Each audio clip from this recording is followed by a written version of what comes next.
Oh, well, got off work early today because it's the day before Turkey Day in the United States, at least. So, welcome to Dashing Cars. And it's actually a nice day outside, so I'm going to leave the garage door open while I work on the back end of the wagon. So today, I am going to tackle that side. I talked to Ben, and I actually got a care package from HRG Engineering today. Came in the mail. Thank you, by the way. Just a couple extra pieces of hardware that we're going to work with. I'm going to try some stuff up front. So first things first is I'm going to start disassembling this side, and then I'm going to try to get that axle reset back in the cup. We should be able to hopefully finish up this side without much more hassle. Wish me luck. Start a time lapse.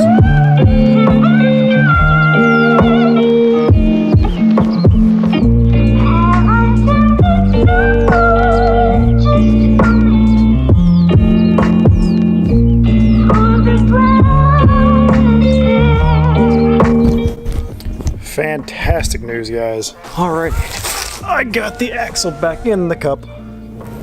It's kind of hard to see with the light back here. There we go. The axle is back and happy in the cup. So, what I was trying to do is I tried to take it out, try to hammer it back in, tried to use the mallet, try to get it back in. Nothing was working. I couldn't get... It just was fighting itself, and I could not figure out what in the world was going on with it. Well, I kept hitting it and kept pushing it in, and it kept making this really strong suction noise. So I was like, what in the world? So I tried to ratchet strap and tried everything else, and I was trying to get it in there, and I was just kind of running out of ideas. Well, I lined so you can feel in there's 3 large bearings, and with any other axle, there's clearance in these for the bearings to slide in. So you basically have three bearings that have to line up with the 3 ridges inside that cup, and they have to slide in, and they'll slide in quite a bit. So what happened was when I let all the pressure out, those bearings slid out of the cup, and they just kept hitting the rim, and they wouldn't go back in. Well, even when I was getting them lined up, they still weren't quite going in. I couldn't figure out why. And every time I get close, it kept making real loud suction. Well, I pulled this boot off, or I pulled this boot as tight as I could, and when I did that and pushed, it went, and they just sucked right in. So what was happening was this boot was actually causing quite a bit of suction, and it was actually kind of getting caught between the bearing and the cup, so it kept hitting the actual boot in between the two. So that was completely holding me up from getting that slid back in the cup. And after I held the boot and then pushed it in, it slid right in. So that saved my butt, and it has allowed me to get all the rest of the bolts in. It's funny how that works. Even the subframe's back all together. I gotta go back up and tighten a few bolts up top, and then start working on my toe adjusters, which I talked to Ben. He said they're actually kind of tough. I may have to do a little bit of clearancing on my dog bones that hang on the side of the end of the swing arm, but that's not bad. That's kind of like what I did with the bottom of the struts and the upper control arms. I just had to shave a little bit off so it'd slide in there fine. So we'll try that and see if that works, and we'll see where we're at, guys. We're going to start getting close to torquing this back stuff up, then I can go up to the front and start working on some stuff up front. And yeah, we're looking good back here. I'm not going to say anything to jinx anything, but it's coming together well. I like it. Saving that axle really changed my whole perspective about this whole thing. That was fighting me this entire time. That's really satisfying to figure that out. All right, to get you guys caught up, sun started going down, so it started getting cold, so the door is closed. So no more natural light. It was all nice and pretty. But that's not what's important. What's important is the rear trailing arm and toe arm are all connected.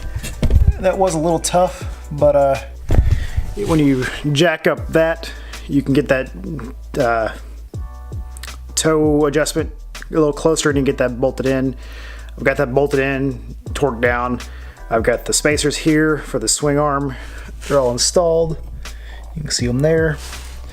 Everything up here is all nice and torqued. I've got the camber adjusted, kind of just eyeballed it.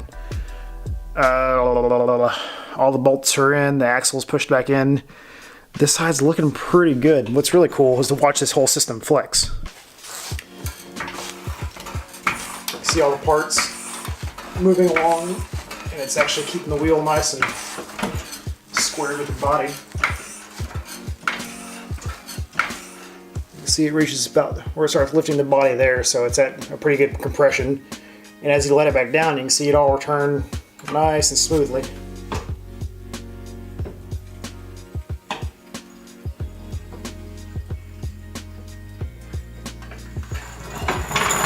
Beautiful. That's looking really good.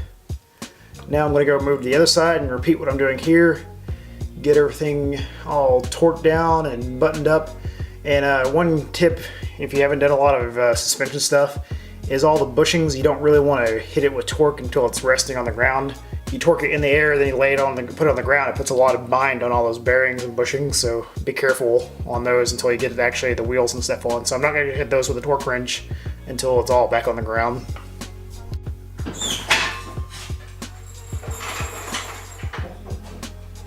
Oh, nuts.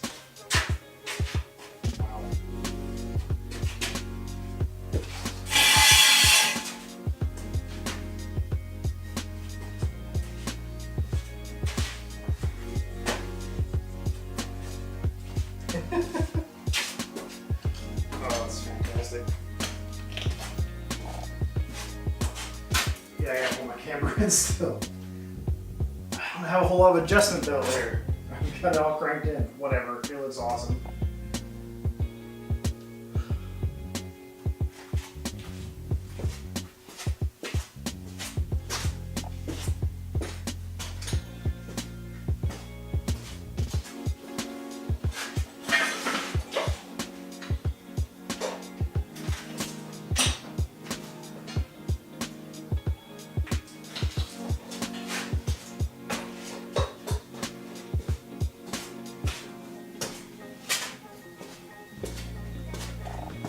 So as you know, I'm not one to wait on putting it back on the ground.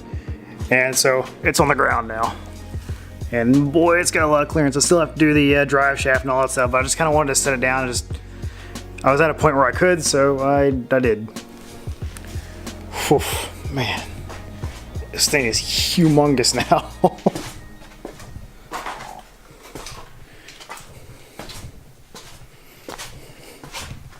What's crazy is how high this rear bumper is now.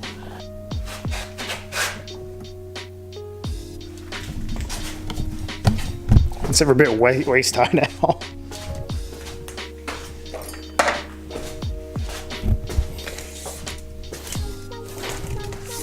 And of course the suspension will settle and all that stuff, but I mean that's over 26 inches to where I cut the bumper. I know it's a little higher than normal, but still that's quite a bit. Like the rear, like top of the bumper at least, is right at a little under 3 foot tall. That is a good place to call it for tonight. I got a lot of work done. I'll be able to go back and finish the front end tomorrow. Let me show you what I got in today from Ben. So I got a new steering shaft extender. The last one, actually, there was a little problem with it, so we got that sorted out. We got some new spacers for the drive shaft and hardware. And try those out. It'll be kind of a short video in the morning, probably, of working with the steering knuckle and a few things up front. And I'll get that out before I take off for Thanksgiving. So happy Thanksgiving to everybody in the States. Everybody in Canada, get it together. It shouldn't be in October. October's not for Thanksgiving, that's November, so just heads up to my Canadian brethren. But yeah guys, man, getting that axle straightened out, getting that all figured out, oh my gosh, what a weight off my shoulders. That's huge to me. And what else is huge is how tall this freaking wagon is now.